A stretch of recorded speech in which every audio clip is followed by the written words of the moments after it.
Get into the outrigger, you're closing in on a coordinate. Say that again, Wallen. A what? The one with the big red horn, the pompadour. Elvis!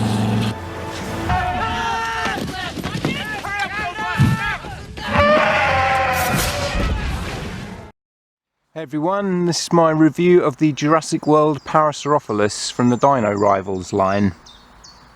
Now, I haven't got the packaging anymore because I threw it away, but it was standard Dino Rivals packaging. You've all seen it before in my other reviews and in other people's. The open front box design, it's perfectly fine, and it comes with a collector card. Now, being a Dino Rivals toy, he has the action feature that they all have, where you press the front button and his head bobs down as if he's kind of grazing, and you press the back button for his tail to wiggle. I've always been a fan of this dinosaur, so I'm really glad we've got it in the Jurassic World line.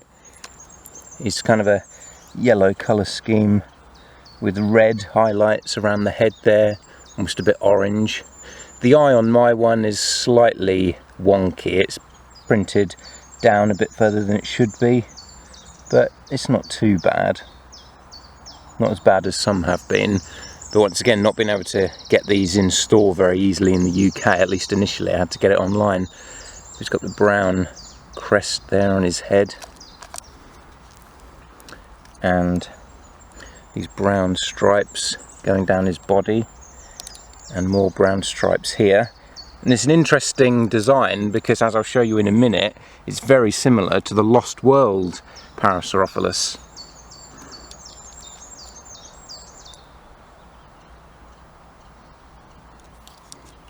And he's got a pale underbelly right there.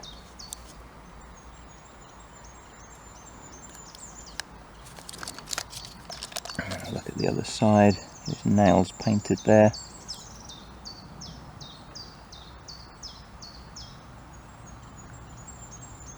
Now, for articulation, the back legs go forward and backwards and slightly out to the side to help with balance. And because the back legs go up a bit like that, you can try and get him in an upward kind of stance.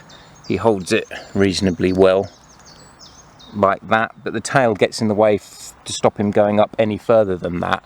Also, the head doesn't sort of bend forward anymore because of the action feature. It constantly springs back, so if you do have him upright like this, he's constantly looking up, which is kind of a shame. It'd be nice if you could have his head bent forward like that when he's in an upright position to give you more options for posing him. But then the front legs, go out to the side and forward and backwards as well. And one of them is posed in a way that shows that he's very definitely supposed to be kind of on all fours, or on all threes at least, because this front arm or leg here is in a pose for him to balance on, like that. And then the other arm is kind of upwards, like that, as if he's going to grab something, or he's sort of stepping forward. And I do quite like this pose, even though you can't get him in an upright position. I do like the kind of leaning forward on all fours pose, and the way he's got that leg up almost in an action stance as if he's about to walk forward.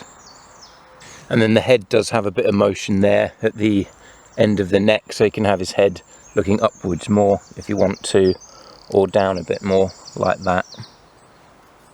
Now, for a comparison, here is the Lost World version. And as I said earlier with the paint job, you can see they've both got the stripes along their back there. They've both got these stripes on the back of the leg, like that. And they've both got a lot of red around the back of their head as well, and on the face, and then the darker kind of horn or bony bit there. So I don't know if that's deliberate as a homage to the Lost World version. But this is actually a really good toy as well. He stands in a more upright pose,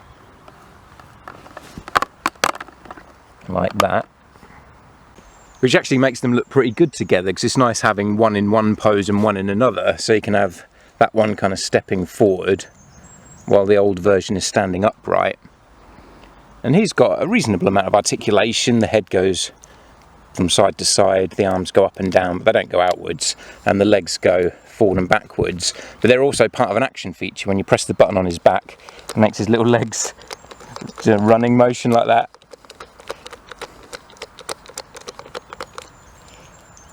And it's supposed to be electronic as well when you press that button, but unfortunately my one doesn't work anymore.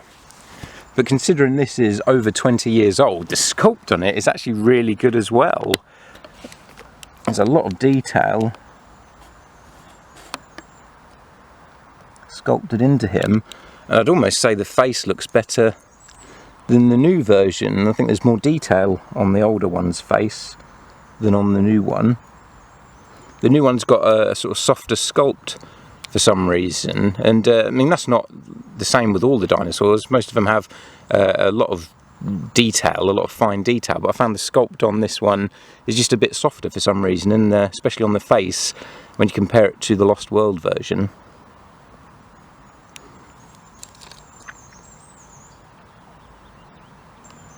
That's just the app code quick.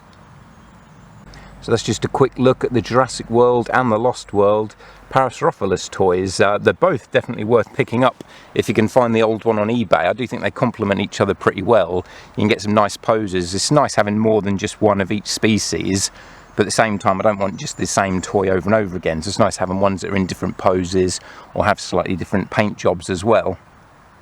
And just before I go, a bit of news for anyone living in the UK. Apparently Argos are going to stock the Legacy Collection Brachiosaurus in autumn winter time, and it's going to be exclusive to Argos in the UK.